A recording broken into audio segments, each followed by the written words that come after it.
สบายดีวันนี้จะมาสอนการใส่กับสั่งตัว if เนาะ if เอียวทีนี้เราจะเขียนโปรแกรมเกี่ยวกับการใส่เปรียบเทียบ2ตัวเลขนะครับจะไปสร้างโปรเจกต์เนาะเปิดโปรแกรมขึ้นมาแล้วก็ไปที่เป็น new project เนาะแล้วมาเลือกเอาตัวที่เป็น BB เนาะแล้วตัวนี้เขาก็ใส่ซื้อเนาะเปลี่ยนใส่เป็นทางผู้ใส่ตัวนี้กดโอเคไป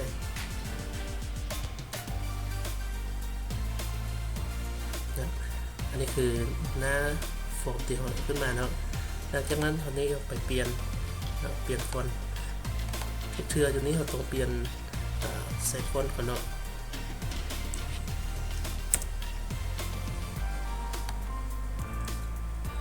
ใส่เป็นฟอนต์ใส่ที่เท้าที่ขนาด14โอเค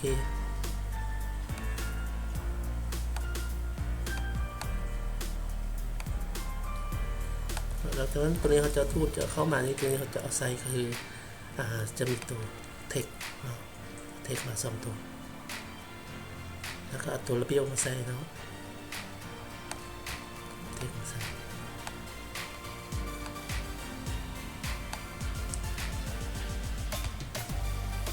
แล้วเอาตัวระเบียวมาใส่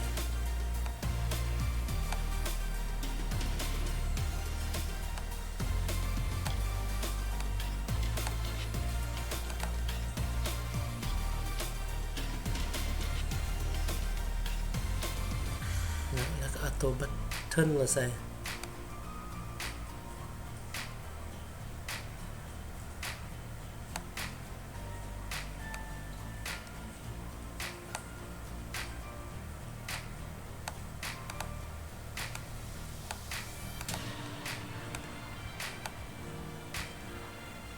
แล้วให้แสดงอยู่ตัวรีเปียวนะ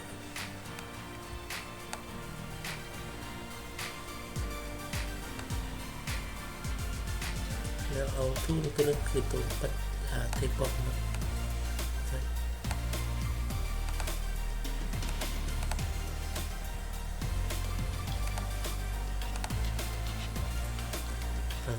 หลังจากนี้ตัวนี้เราก็ตั้งซื่อ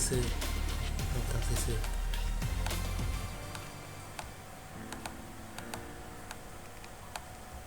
ตัวนี้เราใส่อยู่บนตัวเทคแล้วตัวเทคตัวนี้เขาจะใส่ก็คือบอกว่าบนตัวเลขที่1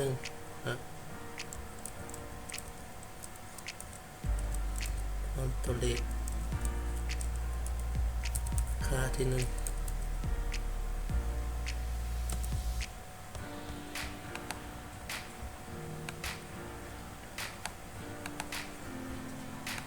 บนตัวเลขค่าที่2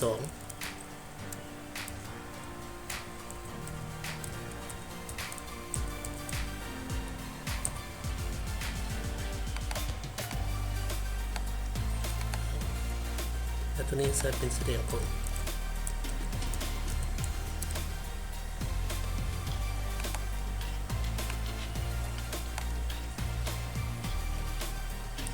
แล้วตัวอยู่ในตัวบัตเทิลตัวนี้เขียนใส่ว่าเปรียบเทียบ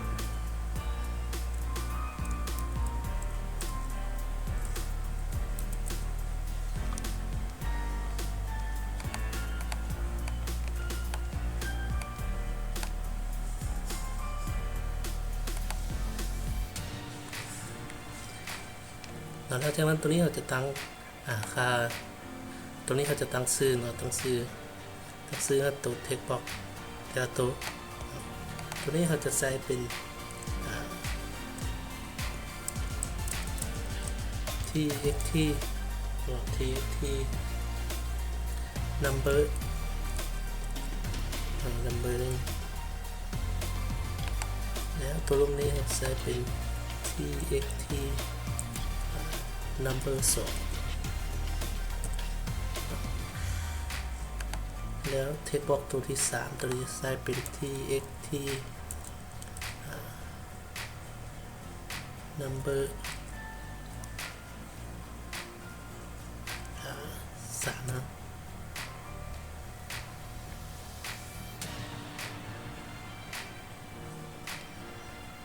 และตัวนี้เขาจะใส่ตัว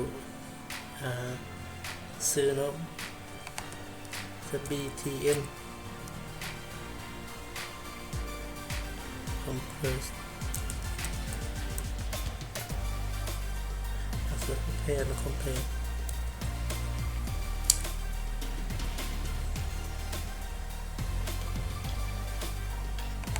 เราจ้างเราตั้งค่ามาแล้วตัวนี้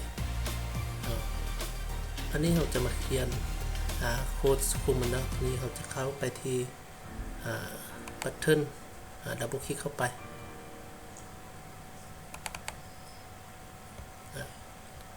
ดับเบิลคลิกเข้าไป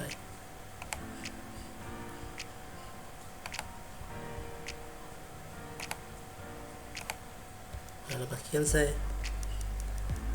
ตัวนี้เราจะการตัวเปลี่ยนเนาะการตัวเปลี่ยนตัวนี้ใส่เป็นดิมตัวนี้เราจะใส่เป็น number 1จุด number 2 as ตัวนี้เขาให้เป็น integer เนาะ integer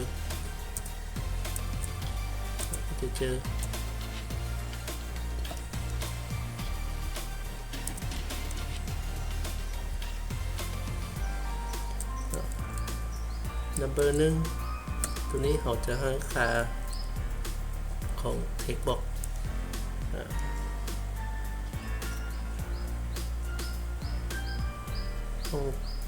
ตัวนี้เราจะใส่ของ number 1เนาะดับ text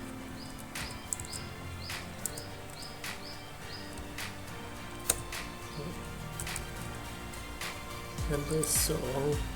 เราใส่ของตัวนี้เราบริใส่สาขาตัวนี้ก็ได้แล้วตัวนี้จะใส่เป็นที่2กับ text ตัวนี้เขาบริใส่อันนั้นนั่นก็ได้ค่าตัวนี้ใส่ตัวนี้เลยว่าตัวนี้เขาบริเอาบวกเลขเนาะเพราะว่าเขาจะเอาตัวเลขมาเปรียบเทียบกันนี่เราจ้างอะไรส่งค่ามาแล้วมันนี่เรามาใส่คำสั่ง if เข้าไปเนาะก่อนเขามากดสอบเงินไขตัวนี้ใส่เป็น if เนาะif number ตัว number ค่าที่เราป้อนเข้ามาค่าที่1ตัวนี้เขามาเปรียบเทียบกับค่าที่2ของเราก็คือตัว number 2เนาะ number 2แล้วเวลากระท้าว่ามันทึกตัวนี้เขาก็สร้างให้มันไปแสดงอยู่ตัว number 3เนาะตัวนี้ก็ใช้เป็นดับเทคเท่ากับค่าที่ป้อนมาเนาะเป็น number 1ตัวนี้เราจะเชื่อมตัวเนาะระหว่างข้อความเข้ามาหากันนี่ใหญ่กว่า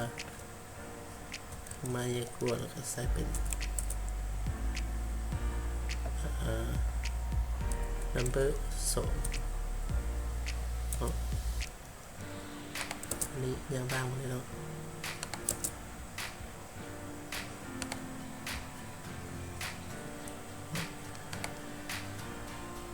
ถัดมาเนาะ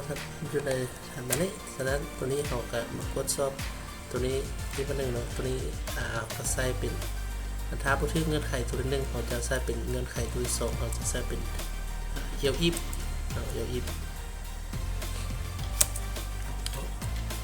ตัวนี้เราก็ใส่เป็นnumber 1น้อยกว่า number 2number 2ฉะนั้นให้มันแสดงอยู่number 3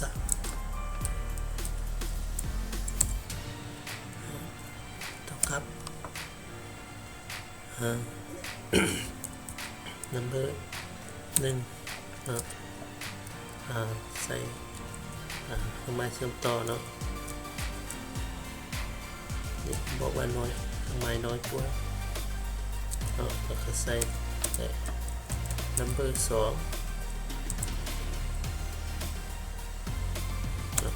คันถามบ่ถึกเงื่อนไขตัวที่1ที่2ตัวนี้ให้มันออกตัวที่3เนาะฉะนั้นเอาจะใส่เอี่ยวเนาะเดี๋ยวตัวนี้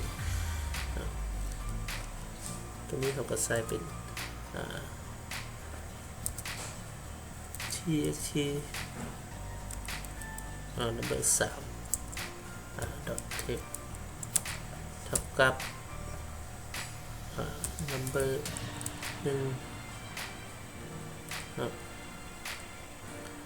เชื่อมต่อเท่ากับหมายเชื่อมต่อ number 2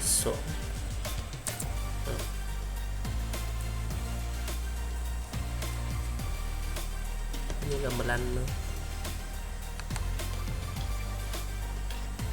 ขึ้นมาแล้ว